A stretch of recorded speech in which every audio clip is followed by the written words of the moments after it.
Did you ever wonder how the medicines your family trusted could end up being illegal now? These medicines shaped health routines in homes across America, sitting in cabinets without anyone questioning their safety. And if the cures we relied on carried hidden dangers, what else did we swallow without knowing? Quaalude sleeping pills were once considered the gentle answer to restless nights, prescribed by family doctors who believed they were offering something completely safe and effective. In the 1970s, people trusted these little white tablets the way they trusted aspirin, never imagining something handed over so casually at the pharmacy counter could carry such serious risks. Families kept bottles in medicine cabinets beside vitamins and cold remedies, and nobody thought twice about refilling prescriptions month after month. The pills worked quickly, bringing a warm drowsiness that felt like sinking into a soft cloud after long days. Doctors handed them out for everything from mild anxiety to occasional restlessness, confident they were helping patients live better lives. But as the decade wore on, reports of dependence and accidental overdoses surfaced with alarming frequency. What once seemed like a miracle for tired minds turned into a crisis regulators could no longer ignore. Today, Quaaludes are classified as a Schedule I controlled substance, meaning they have no accepted medical use. The pill that once promised peaceful sleep now sits locked away in the history of medicines we trusted too quickly. Amphetamine diet pills were handed out freely in the 1970s, especially to women who wanted to shed a few pounds before summer or fit into a special dress. Doctors wrote prescriptions without hesitation, believing these tablets were a safe and modern shortcut to a slimmer figure. Housewives loved how the pills gave them energy to clean the house, cook dinner, and still feel awake enough to greet their husbands at the door. Nobody called them speed back then, at least not in polite company. They were simply diet aids, modern medicine doing what modern medicine was supposed to do. Pharmacies filled bottles by the hundreds, and patients returned month after month without anyone raising an eyebrow. The weight came off quickly, and for a while everything seemed perfect. But the energy was not natural, and the crashes that followed each dose grew harder to ignore. Hearts raced, sleep vanished, and some patients found themselves unable to function without the pills. When regulators finally understood the scope of the problem, restrictions tightened fast. The diet pills that promised effortless weight loss left behind a legacy of dependence and broken trust. Phenylpropanolamine cold remedies lined pharmacy shelves throughout the 1970s, promising fast relief from stuffy noses and sinus pressure. Families grabbed these boxes without a second thought, trusting that anything sold so openly must be safe. Parents gave them to children, grandparents took them for congestion, and students swallowed them before exams while fighting off colds. The ingredient worked by constricting blood vessels, which cleared nasal passages quickly. Nobody imagined the same mechanism could cause serious problems elsewhere in the body. For years, people took these pills during every cold season, building a routine that felt as natural as drinking orange juice. But medical reports began documenting something alarming. Young, otherwise healthy people were suffering strokes shortly after taking these medicines. Researchers traced the connection back to phenylpropanolamine, and the findings sent shock waves through households. Regulators pulled products from shelves and forced companies to reformulate their cold remedies almost overnight. The trusted decongestant became a cautionary tale about hidden risks lurking inside familiar medicine bottles. Paregoric drops for teething babies were something grandmothers swore by, a thick, brownish liquid that seemed to calm fussy infants almost instantly.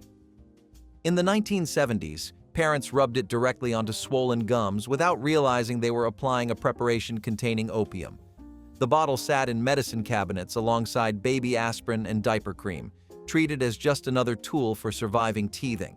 Mothers passed down the recommendation from generation to generation, believing they were sharing wisdom rather than danger. Babies who had been crying for hours would suddenly grow quiet, their little faces relaxing into peaceful sleep. It seemed like a miracle, and nobody questioned why it worked so well. Pharmacists sold it without hesitation, and doctors rarely warned against its use. But opium does not belong anywhere near an infant, and the risks of respiratory depression and overdose were far greater than anyone understood. When regulators examined the evidence, paregoric was pulled from availability and eventually banned for pediatric use entirely. The drops that once soothed countless babies now stand as a reminder of how dangerous substances hid behind tradition.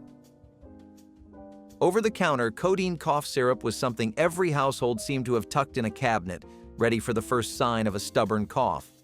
In the 1970s, people walked into pharmacies and grabbed bottles without prescriptions, trusting that anything available so freely must be harmless. The thick, sweet liquid coated sore throats and quieted coughs that kept families awake through long winter nights. Parents spooned it into children, grandparents sipped it before bed, and nobody imagined they were consuming an opioid with real risks. The taste was almost pleasant, a combination of medicinal and sugary that became oddly comforting during sick days. People took it more often than they needed, believing if a little helped, more would help faster. For years, this continued without alarm, because codeine seemed ordinary compared to drugs people worried about. But bodies do not distinguish between ordinary and dangerous when it comes to opioids. Dependence crept in quietly, and misuse became harder to ignore. Regulators eventually moved codeine behind prescription pads, ending an era when cough relief came with risks nobody mentioned. Chloral hydrate sleep tonics carried a reputation stretching back to the previous century, and in the 1970s, many families still kept bottles tucked away for nights when sleep would not come. Doctors prescribed it casually, viewing it as a gentle solution for patients needing help drifting off.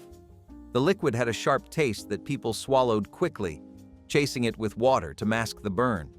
It worked fast, pulling users into a heavy sleep that felt almost too deep to be natural. Travelers took it for long flights, anxious patients took it before procedures, and exhausted parents took it after weeks with newborns. Nobody talked about chloral hydrate being the active ingredient in the infamous knockout drops of crime novels. The margin between a therapeutic dose and a dangerous one was uncomfortably narrow, and mixing it with alcohol could turn a simple sleep aid into something fatal.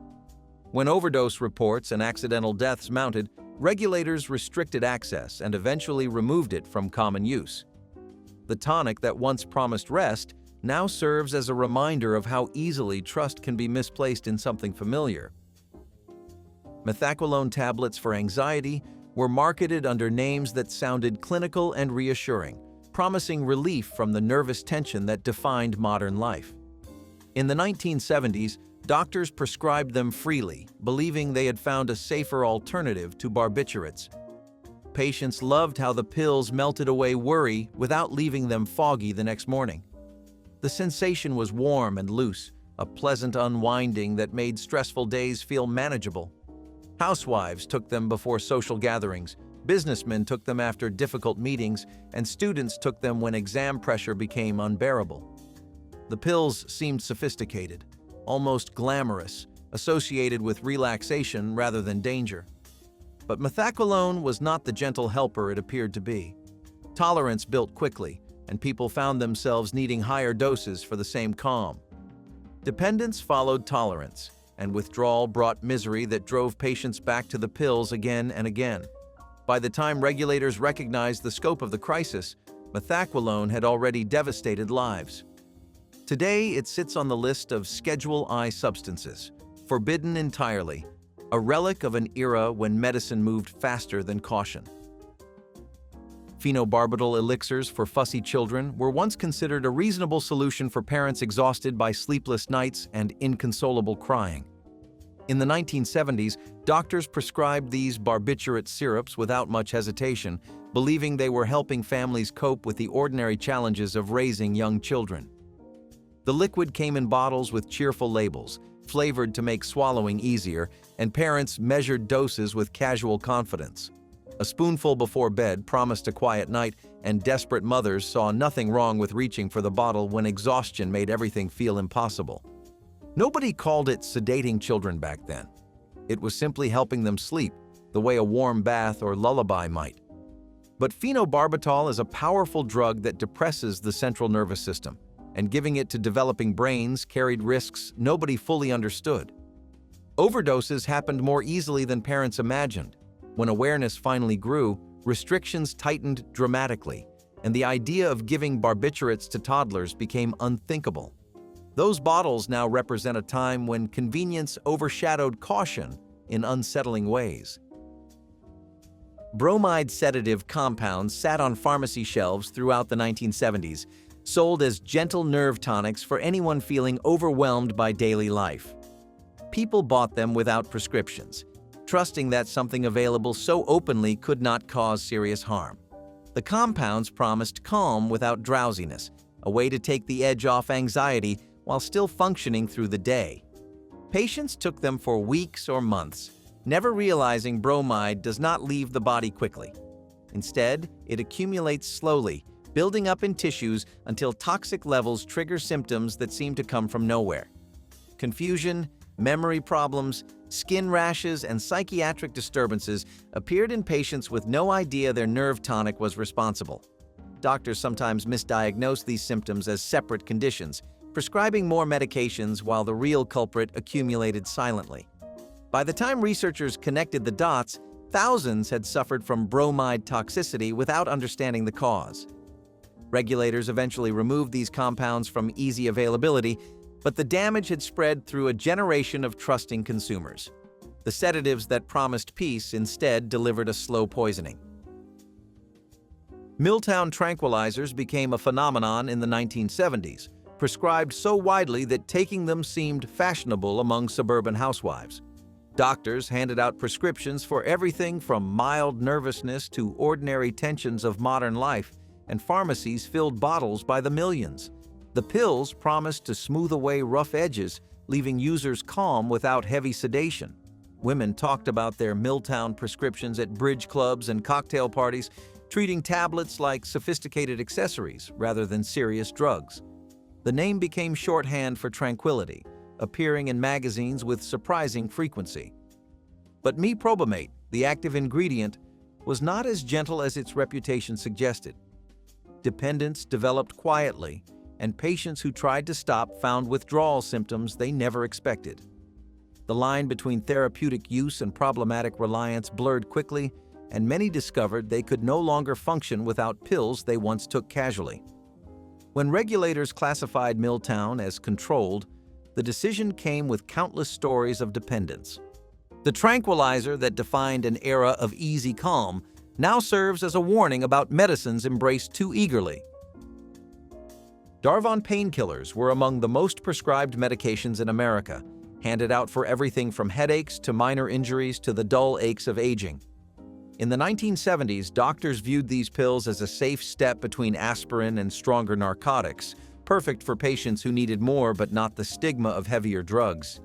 Families kept bottles in medicine cabinets, reaching for them whenever pain interrupted routines. The pills seemed modern and reliable, backed by a company that promised effectiveness without serious side effects. Patients trusted them completely, swallowing doses before work, after surgery, or during recovery without any sense of risk. But Darvon had a dangerous secret hiding inside its chemistry. The drug could cause fatal heart rhythm disturbances, especially in patients who took slightly more than prescribed or mixed it with other medications. Reports of sudden deaths accumulated quietly for years before regulators took notice. When the evidence became undeniable, Darvon was pulled from the market, leaving behind a legacy of questions about how something so trusted could have been so dangerous. Methapyroline antihistamine sleep aids were tucked into medicine cabinets across America throughout the 1970s, marketed as gentle helpers for anyone struggling to fall asleep. These over-the-counter pills promised relief without the drowsy hangover of prescription sedatives, and people trusted them because antihistamines seemed ordinary. Parents took them after long days, travelers took them to adjust to new time zones, and students took them when anxiety kept them awake. The pills worked by blocking histamine receptors, creating a drowsiness that felt natural rather than chemical. Nobody questioned the safety of something sold openly beside vitamins. For years, families relied on these sleep aids without concern. But laboratory studies eventually revealed something terrifying. Methapyroline was linked to liver cancer in animal testing, and the implications for humans could not be ignored. Regulators acted swiftly, pulling products from shelves and forcing companies to reformulate nighttime remedies. The pills that once promised peaceful rest became symbols of how danger can hide inside ordinary-looking packages on pharmacy shelves. Hexachlorophene baby wash products were considered the gold standard of newborn hygiene in the 1970s, used in hospitals and homes to keep delicate skin clean and free from bacteria. Nurses bathed infants with these solutions, and parents continued the routine at home, believing they were protecting babies from infection. The antibacterial agent worked powerfully, killing germs on contact and leaving skin feeling fresh. Bottles sat beside changing tables, and parents reached for them as naturally as for diapers or powder. Nobody questioned whether something used on newborns could possibly be harmful. It seemed like the responsible choice, the modern choice. But hexachlorophene absorbed through infant skin far more easily than anyone realized. Studies revealed that repeated exposure caused brain damage in babies, particularly premature infants, whose systems were even more vulnerable. The discovery sent shockwaves through hospitals and homes. Regulators banned the product from consumer use, and medical facilities changed protocols overnight. The wash that symbolized careful parenting became a devastating reminder that even gentle-seeming products can carry unimaginable dangers. Camphorated oil chest rubs at full strength were a home remedy passed down through generations, rubbed onto children's chests whenever coughs made breathing difficult. In the 1970s, parents kept bottles of this strong-smelling oil in bathroom cabinets, reaching for it at the first sign of congestion. The sharp menthol scent filled bedrooms and seemed to open airways almost instantly, providing comfort during long nights of coughing. Grandmothers swore by it, mothers trusted it, and children grew up associating that smell with being cared for during illness. Nobody measured doses carefully because it seemed like a simple external remedy. But camphor is far more dangerous than its familiar presence suggested. Children who swallowed even small amounts faced seizures, breathing difficulties, and potentially fatal poisoning. Some absorbed dangerous levels through skin when parents applied it too liberally. Emergency rooms documented case after case of camphor toxicity in young children. When regulators examined the evidence, they banned the strongest formulations entirely. The comforting remedy of countless childhoods became a cautionary tale about trusting tradition over safety. Mercury-based teething powders were sprinkled onto the gums of fussy babies for generations, trusted by parents who had no idea they were exposing children to one of the most toxic metals known to medicine. In the 1970s, these powders still circulated in some households, passed down from grandmothers who remembered using them decades earlier. The fine white powder seemed harmless, and babies did seem to calm down after application. Parents believed they were following time-tested wisdom, the kind of practical knowledge families accumulated through years of raising children. The powder dissolved on tiny gums and entered developing bodies with every application. What families did not know was that mercury accumulates rather than passes through. Thousands of babies developed a mysterious condition called pink disease, marked by painful hands and feet, irritability, and sometimes death. Doctors puzzled over symptoms for years before researchers traced the cause back to teething powders. The revelation was devastating for families who had unknowingly poisoned their own children while trying to comfort them. The powders were banned, but the damage had already spread through a generation. These hormone pills were prescribed to pregnant women throughout the 1970s as a way to prevent miscarriage and ensure healthy pregnancies. Doctors handed out these synthetic estrogen tablets with confidence, believing they were offering worried mothers the best chance at carrying babies to term. Women swallowed them faithfully, trusting their physicians would never recommend something harmful during pregnancy. The pills became routine for high-risk cases, and millions of women took them without question. Pharmaceutical companies marketed DES aggressively, and medical literature supported its use despite limited evidence. For years, the practice continued unchallenged, but daughters born to these women grew up carrying a terrible secret inside their bodies. DES exposure in the womb caused a rare vaginal cancer and reproductive abnormalities that did not appear until years later. Young women who had never taken a pill discovered they were victims of medication their mothers had swallowed decades earlier. The revelation transformed how medicine viewed fetal drug exposure.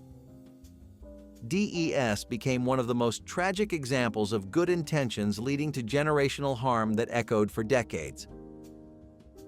Phenacetin pain powder compounds were mixed into countless headache remedies during the 1970s, promising fast relief from everyday aches that interrupted work and family life. People bought these powders at pharmacies and grocery stores, stirring them into water whenever pain struck. The relief came quickly, and users returned to the same products month after month without suspecting danger. Phenacetin had been trusted for decades, appearing in combination products alongside aspirin and caffeine as part of standard pain-fighting formulas. Nobody questioned ingredients that had been around longer than most people could remember. Workers took them before long shifts, parents took them after sleepless nights, and elderly patients took them for chronic discomfort. But kidneys cannot process phenacetin indefinitely. Long-term users began showing up in hospitals with kidney failure that seemed to come from nowhere. Researchers traced the damage back to phenacetin, discovering that years of regular use destroyed kidney tissue silently until organs simply stopped working. The compound was eventually banned, but not before countless people had traded temporary relief for permanent organ damage. Thalidomide sedatives carried one of the most infamous names in pharmaceutical history, yet traces of the drug still circulated in some corners of the medical world during the 1970s. The original disaster had made headlines when babies were born with severe limb deformities after mothers took the sedative during pregnancy. But the drug had not vanished completely. Some countries continued prescribing it, and supplies remained in circulation longer than anyone wanted to admit. Doctors who remembered the tragedy occasionally encountered patients who had somehow obtained thalidomide through foreign pharmacies or leftover prescriptions. The shadow of those earlier births hung over every discussion of the drug. Pregnant women who took it unknowingly during those later years faced the same devastating risks their predecessors had endured. The drug eventually found legitimate uses for conditions like leprosy, but under the strictest controls imaginable. Thalidomide became the reason pharmaceutical testing changed forever, the cautionary tale taught in every medical school, and the name that still makes researchers pause before declaring anything safe. Quinine tablets for nighttime leg cramps were a pharmacy staple throughout the 1970s, recommended by doctors and purchased over the counter by anyone suffering from painful spasms that interrupted sleep. The bitter pills had been used for malaria long before anyone thought to try them for muscle cramps, and the crossover seemed reasonable. Patients swallowed them before bed, hoping to avoid the agony of waking up with calves locked in painful knots. The relief was real for many people, and word spread through neighborhoods and doctors' offices. Pharmacists stocked quinine prominently, and patients bought it without hesitation because cramping seemed like such a minor problem that surely the solution must be equally minor. But quinine affects far more than muscles. The drug can trigger dangerous blood disorders, causing the body to destroy its own platelets and leading to uncontrolled bleeding. Some patients developed life-threatening reactions after taking what they thought was a harmless remedy. When regulators examined the evidence, they pulled quinine from over-the-counter availability entirely. The simple solution for leg cramps carried risks far out of proportion to the problem it solved. Boric acid powder for diaper rash was dusted onto baby bottoms throughout the 1970s, trusted by parents who believed they were soothing irritated skin with a gentle remedy. The white powder looked harmless, smelled faintly medicinal, and seemed to calm redness that made diaper changes miserable. Mothers sprinkled it liberally after every change, creating small clouds that settled onto raw skin. The practice felt natural, part of the careful routine good parents followed. Grandmothers recommended it, baby books mentioned it, and drugstores sold it alongside talcum powder and diaper cream. Nobody imagined that something used on delicate skin could be dangerous. But boric acid absorbs through broken skin with alarming efficiency, and diaper rash creates exactly the kind of damaged surface that allows toxins inside. Babies developed vomiting, diarrhea, seizures, and sometimes died from what their parents thought was simple skincare. When researchers documented the pattern of poisonings, Regulators banned boric acid from products intended for infants. The powder that once seemed like loving care became one of the most heartbreaking examples of how good intentions can lead to tragedy. Yellow mercuric oxide eye ointment was applied directly to infected eyes throughout the 1970s, trusted by parents and doctors who believed they were fighting infections with effective treatment. The thick yellow paste came in small tubes that sat in medicine cabinets, reached for whenever pink eye or minor irritations appeared. People squeezed the ointment onto fingertips and dabbed it carefully onto eyelids, never imagining they were introducing mercury into one of the most absorbent tissues in the human body. The ointment seemed to work, clearing up redness within days, which reinforced the belief that it was safe. Generations passed down the recommendation, treating it as common knowledge rather than dangerous practice. But mercury does not disappear after application. It absorbs through delicate membranes and accumulates in the body, causing damage that builds silently over time. When researchers documented the toxicity risks, regulators banned mercury from ophthalmic preparations entirely. The ointment that once promised clear eyes became a disturbing example of how trusted remedies can carry poisons we never suspected.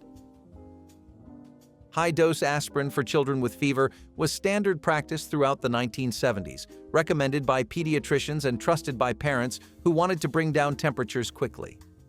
Bottles of children's aspirin sat in every medicine cabinet, their orange-flavored tablets crushed into juice whenever fevers spiked during cold and flu season. Parents gave them freely, believing they were following advice trusted for generations. Doctors prescribed aspirin without hesitation, viewing it as one of the safest fever reducers available. The tablets worked quickly, bringing relief to miserable children and worried parents. Nobody imagined something so ordinary could carry serious risks. But when children with viral infections took aspirin, some developed a devastating condition called Reye's syndrome. The disease attacked the brain and liver, causing swelling, seizures, and sometimes death. Researchers traced the connection and issued urgent warnings that transformed pediatric medicine overnight. Aspirin labels now carry explicit warnings against use in children with viral illnesses. The fever reducer that once seemed harmless became a cautionary tale about assumptions that cost young lives. Injectable vitamin cocktails at home were surprisingly common throughout the 1970s, with families giving themselves shots of B12, liver extract, and hormone mixtures without medical supervision.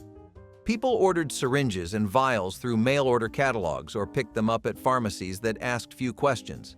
The injections promised energy and health improvements that pills supposedly could not deliver. Neighbors shared techniques over coffee, and some families made weekly injections part of their routines. Nobody worried about sterile technique, proper dosing, or whether these substances actually needed to enter the bloodstream. The practice felt modern and proactive, a way of taking health into your own hands. But home injections carried risks casual users never considered. Infections developed at injection sites, air bubbles entered bloodstreams, and some people injected substances their bodies could not safely process. When medical authorities examined the practice, they restricted injectable vitamins to prescription status and required medical supervision. The DIY health movement of the 70s left cautionary lessons about the dangers of playing doctor without training. Methyl salicylate liniments at toxic strength were rubbed onto sore muscles throughout the 1970s, their intense wintergreen smell filling locker rooms and bedrooms wherever aches needed soothing. Athletes slathered it on before games, workers massaged it into tired backs after shifts, and parents rubbed it onto children's growing pains at night. The burning sensation felt like proof the medicine was working, penetrating deep into tissues to release tension and reduce pain. People used it generously, believing more coverage meant more relief. Nobody realized methyl salicylate absorbs through skin efficiently enough to reach toxic levels in the bloodstream.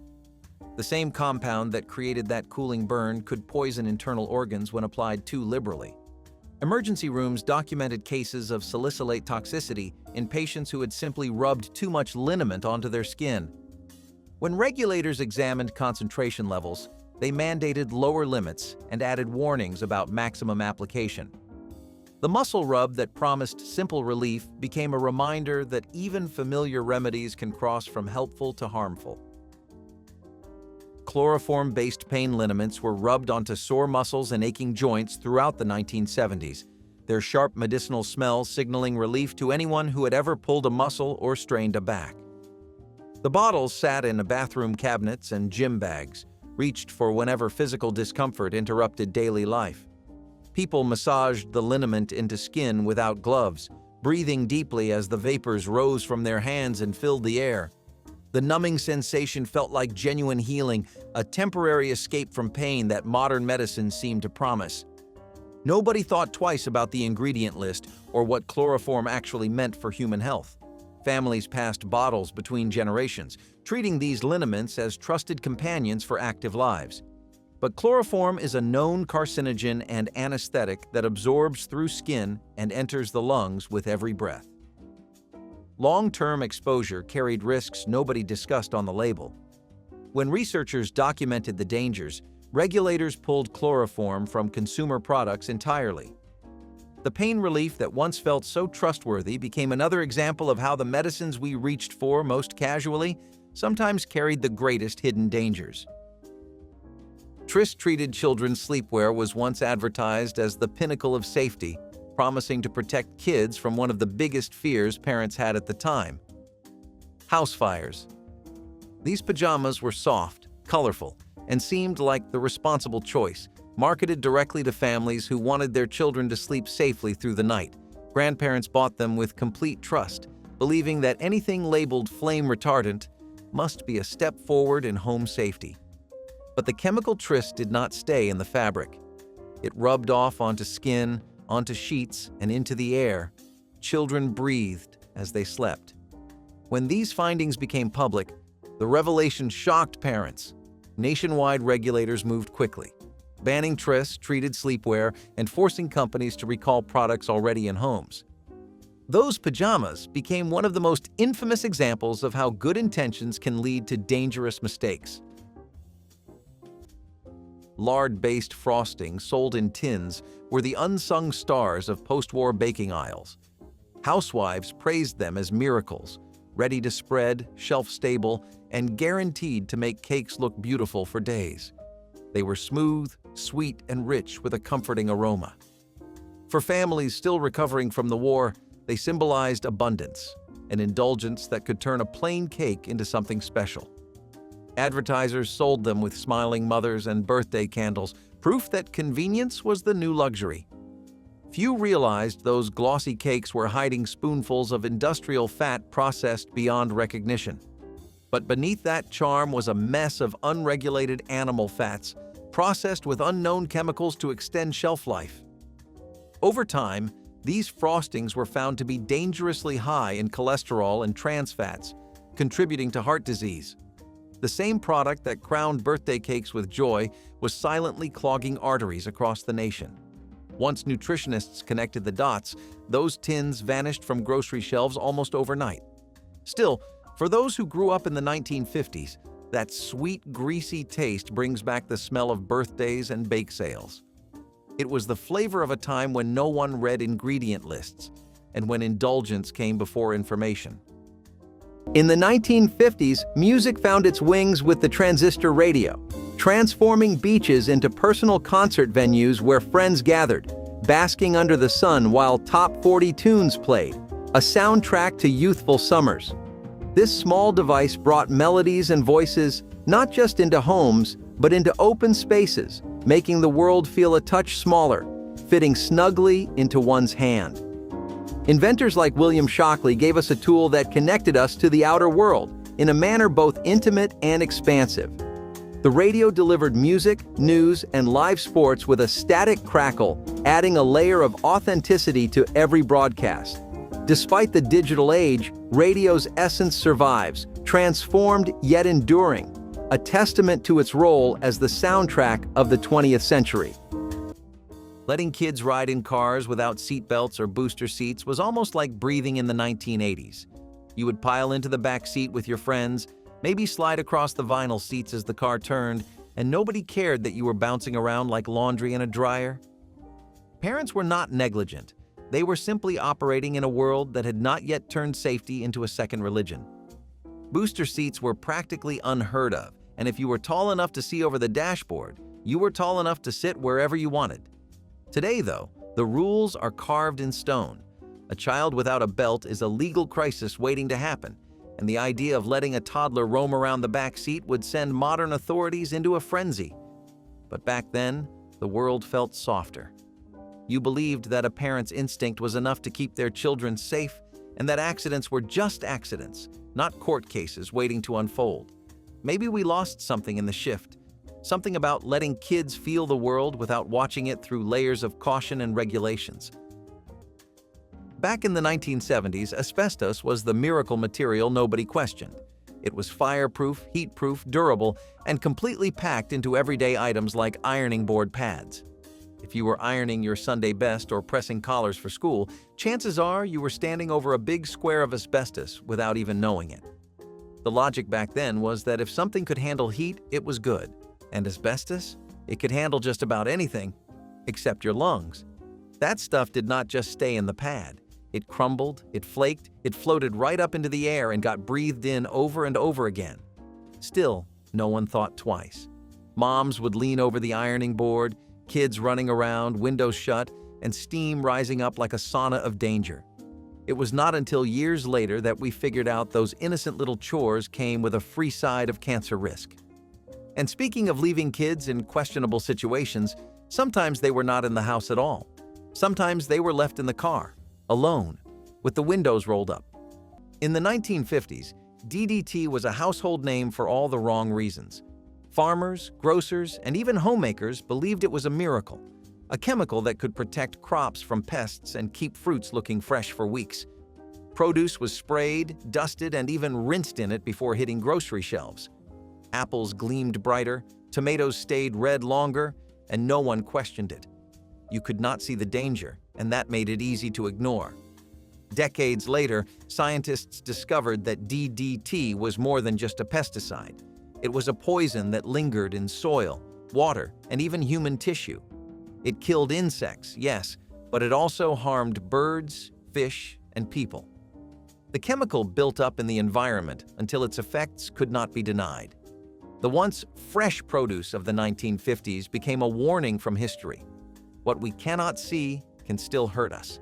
When DDT was banned, it marked a turning point in how America thought about safety, trust, and the true cost of convenience. Lead crystal drinkware was the pride of many grandparents' dining rooms, displayed behind glass cabinets like sparkling treasures reserved for holidays and special guests. These glasses caught the light beautifully, chimed with an elegant ring, and made any family gathering feel just a little fancier. People assumed that something so beautiful, so refined, must also be harmless. But lead does not stay locked inside crystal. It slowly dissolves into whatever it touches, especially acidic drinks like wine or fruit juice. Over time, researchers discovered how toxic lead exposure truly was, especially for children, and suddenly those elegant glasses did not seem so harmless anymore. The bans followed as new safety standards forced companies to retire lead from anything intended for drinking or eating. Today, those glasses sit mostly unused, reminders of an era when beauty and danger sometimes shared the same shine. Biking in the 1970s was a full-body commitment to chaos. You grabbed your bike, usually a hand-me-down with faded paint and maybe a card clipped to the spokes, and hit the road. No helmet, no reflective gear. Most of the time, not even shoes. Kids would ride barefoot through gravel and glass like they were immune to injury. If you had sneakers on, you were overdressed. The banana seat was your throne, and your kingdom was every cracked sidewalk and pothole-filled alley in town. No one talked about concussions. Helmets were something you only saw in the Olympics or in comic books. You fell, you bled, you got back on.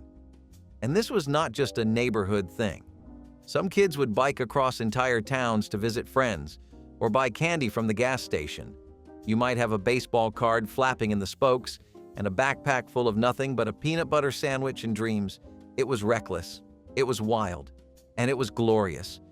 But if you think biking without shoes was bold, wait until you remember how Letting teenagers drive before they had permits was one of those small rebel traditions that most families did without saying a word about it. You would be sitting in the passenger seat, barely tall enough to see over the dashboard, and your parent would pull into an empty parking lot and hand you the wheel. It felt like magic, like you had been invited into a secret club made up of older siblings, cousins, and neighbors who had all learned the exact same way. Sometimes families did it on quiet back roads, other times on long stretches of farmland where no one would bat an eye. But today, the idea of letting a teenager touch a steering wheel before the state says so is treated like a criminal act. The penalties are strict, the warnings are loud, and the law does not care about tradition or family or the gentle passing of skills from one generation to the next. Something gets lost when rules tighten up like that. It was a moment where an adult looked at you and silently said, "I trust you." And maybe that trust meant more than anything else you learned that day. Cereal boxes with actual toys inside were the ultimate treasure hunt for kids. Every morning, siblings fought over who got to dig through the cereal first, hands plunging deep into the box for a plastic ring or tiny car. The toys were part of childhood, as iconic as the cereals themselves. For companies, it was genius marketing. Sell sugar and joy in the same package. Parents saw harmless fun, and kids saw magic. But buried in all that excitement was a small, overlooked danger. Toys small enough to swallow, hidden in the very food they ate. But behind the fun was a danger no one saw coming. Some of the small prizes caused choking incidents, and regulators finally cracked down. What began as clever marketing turned into a public safety issue. The toys disappeared, replaced with paper coupons or codes printed inside the box. Breakfast lost a bit of its magic, replaced by the dull reality of safety regulations. For parents, it was relief. For kids, it was heartbreak. Those little toys might have been risky, but they also represented the wonder of growing up in a world that felt just a little more free. Asbestos oven mitts and ironing board covers were once the gold standard of fire safety in the home, proudly advertised as the toughest, most heat-proof materials you could possibly buy. Your grandparents trusted them without hesitation, slipping their hands into those thick mitts and leaning over hot pans without a single worry in the world. Stores marketed asbestos like a miracle material, something so advanced and reliable that every home needed it. But every squeeze, every fold, and every scrape released microscopic fibers that floated into the air like invisible dust. These fibers did not break down, did not wash away, and did not leave your lungs once you inhaled them. By the time scientists uncovered the truth, asbestos had already found its way into ironing boards, mitts, pot holders, and countless other household items. Families were shocked to learn that the thing protecting their hands from burns was quietly harming them in a far more permanent way. Those mitts tell a story of trust, convenience, and a danger nobody saw coming. Bleached flour with benzoyl peroxide was sold as the purest, whitest flour money could buy. Housewives loved it. It looked clean, modern, and scientifically improved. The bleaching process made the flour snow white, a symbol of quality and refinement in mid-century kitchens. In an age obsessed with hygiene and purity, white meant progress, and the food industry knew it. Magazines ran full-page ads showing spotless kitchens and immaculate loaves, as if color itself could signal contamination. The reality was far less pristine. Each bag carried traces of industrial chemicals that no one could pronounce. But the same chemical used to bleach the flour was also used in industrial processes, including plastics and cleaning agents. Over time, scientists found that benzoyl peroxide left behind chemical residues that affected digestion and possibly the nervous system. The flour looked perfect but carried unseen consequences. Bakers noticed something too. The bread made with it tasted flat, lifeless, and oddly sterile. By the time regulators banned the practice, America had learned another hard truth. Food does not need to look perfect to be good. Natural color, once seen as old-fashioned, became a mark of authenticity. The ghost white loaves of the 1950s gave way to the golden brown of something real again. Adults bringing open beer cans in cars was the kind of thing that felt like second nature during the 1980s. You would see someone pull up to a friend's house, step out of their car, and casually place their half-finished can of beer on the hood while they straightened their jacket. No one thought anything of it.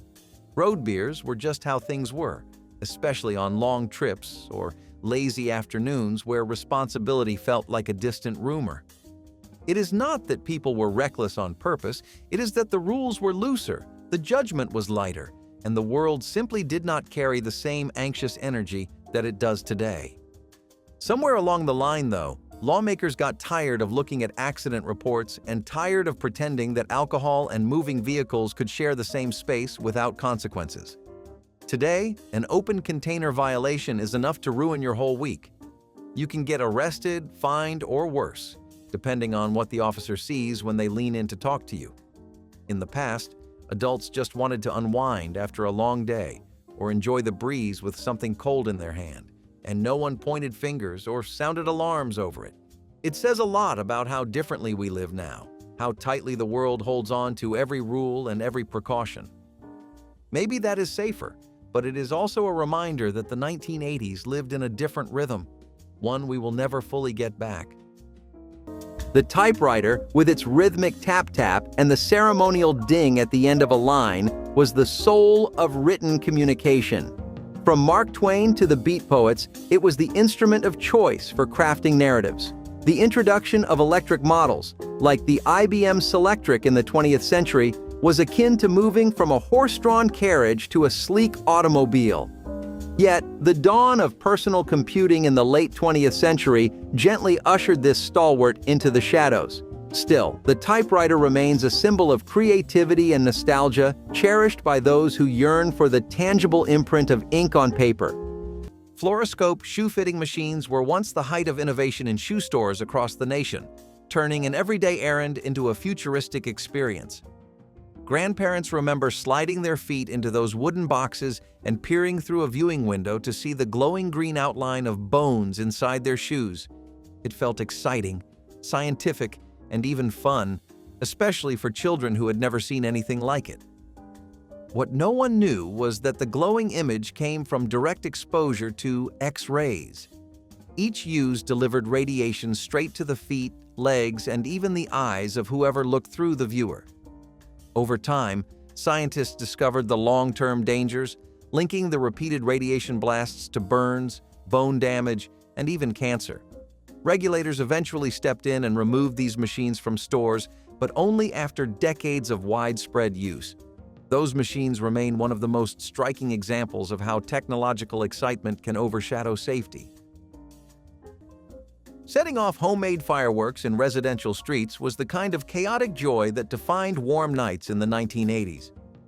You would see neighbors gathering outside as soon as the sun dipped below the rooftops, everyone holding sparklers, Roman candles, or something cobbled together from a kit someone found in their garage. Kids would run around barefoot while adults lit fuses with a cigarette lighter, sometimes backing away slowly, sometimes sprinting like their lives depended on it. People trusted that nothing serious would happen, even if accidents were more common than anyone admitted. Today, though, the same act will get you arrested faster than a firecracker can hit the pavement. Cities want permits, states want regulations, and your neighbors want peace and quiet. Setting off fireworks in a residential street is considered reckless endangerment, a fire safety violation, or even a criminal offense depending on where you live. Maybe people were too relaxed back then. Or maybe we have become too strict now. Either way, those old fireworks nights remain burned into memory, glowing like embers from a time when danger and delight lived side by side. Glass baby bottles with lead paint designs were once a symbol of love and care. Parents in the 1950s adored them, decorated with cheerful ducks, rabbits, and pastel-colored animals. They were gifts for baby showers, proudly displayed in kitchen cabinets, tiny keepsakes of innocence. It was the height of the post-war baby boom, and the market was flooded with products that blended charm with modern design. Mothers trusted anything that looked sanitary and cute, assuming regulators had already done the worrying for them. But in truth, safety testing barely existed. Style mattered more than science. The paint used for decoration contained lead, a neurotoxin that accumulates in growing children and causes irreversible brain damage. No one imagined those smiling cartoon faces could poison their babies. For years, infants drank warm milk from bottles that looked wholesome but were dangerously contaminated. By the time regulators banned lead paint, the damage had already reached countless households. Modern parents might shudder at the thought, but those pastel bottles still turn up in antique stores, a haunting reminder that even the cutest products can hide something cruel. Beauty, it turns out, should never come before safety. Mercury glass thermometers were something almost every grandparent kept tucked away in a kitchen drawer or medicine cabinet, sitting there like a tiny silver secret no one ever questioned. Back then, seeing that bright metallic line move up and down felt like watching real science happen right in your own home, and nobody knew that this simple tool carried a danger far larger than its size. People trusted these thermometers because they were reliable, they were familiar, and they were passed down through generations. What folks never realized was that one slip, one crack, or one drop on the bathroom floor could release a toxic metal that never goes away. Mercury did not just evaporate harmlessly. It lingered, it pooled, and it seeped into tiny corners nobody noticed. Doctors later discovered how dangerous even small exposures were, and suddenly something that once helped families monitor their health became a serious household hazard. There is something unsettling about realizing that a tool used to protect your family once carried such a hidden threat. Asbestos, oven mitts, and hot pads were marketed as indestructible. Advertisements promised they could handle any heat without ever catching fire. Housewives trusted them, pulling casseroles and roasts straight from the oven with confidence. It was the post-war era of atomic age optimism, when scientific materials meant progress and danger felt impossible. The word asbestos was said with pride. It sounded technical, modern, and safe. Nobody imagined that the same mineral used in insulation and factories could turn a kitchen into a slow-motion health hazard. The secret was asbestos, a mineral that could resist flames but released deadly fibers every time it was touched. Each squeeze, each fold, released invisible dust into the air. Over time, those fibers lodged deep in the lungs, leading to mesothelioma and other fatal illnesses decades later. The danger was silent and patient, hiding behind the promise of safety. By the time the truth came out, many who used them daily were already sick. Asbestos was once hailed as the perfect material for modern living. It ended up becoming one of history's most infamous killers. Those oven mitts, sold with warmth and trust, literally took people's breath away. Face.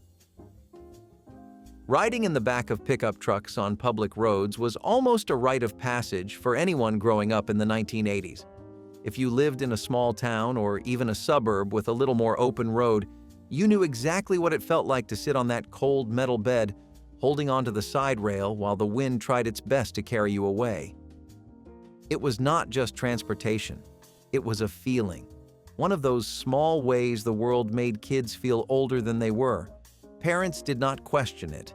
Neighbors did not blink, and the police did not chase you down for it unless you were doing something truly ridiculous. It was freedom in its purest form. The danger was always there, hiding behind every sharp turn or sudden stop, but people back then shrugged off danger like it was a mosquito. Today, though, you do that once and you will get pulled over so fast your heart will leap out of your chest. Modern laws do not care that it was fun or that it felt like magic. They care that it is unsafe and unpredictable. Maybe that is the part that stings a bit. Nothing gold can stay, not even a childhood moment carved into the memories of an entire generation. Nowadays, everyone buckles in, plays it safe, and misses out on something they never knew they needed.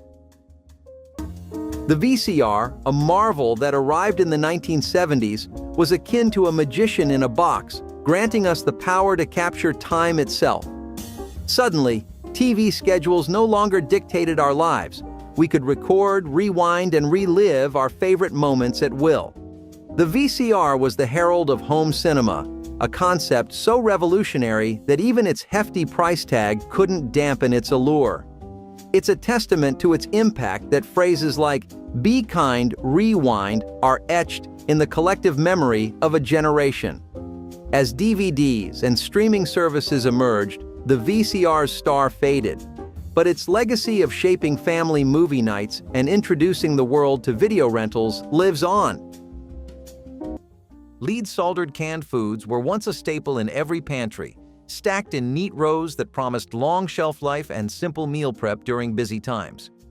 Grandparents relied on them for soups, vegetables, fruit, and even meats, believing that canned goods were one of the safest and most dependable food sources available.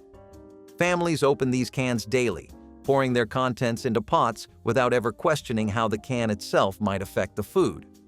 But lead does not stay put when it touches acidic ingredients like tomatoes or fruit juice. It slowly leaches into the food, turning a pantry staple into a silent source of contamination. Doctors eventually traced cases of lead poisoning back to these soldered cans, and regulators moved to eliminate lead from all food packaging. Suddenly, a trusted convenience became a symbol of hidden danger, a reminder that even the simplest products can carry risks no one expects today. Modern cans use safe materials, but the memory of those older designs still raises eyebrows.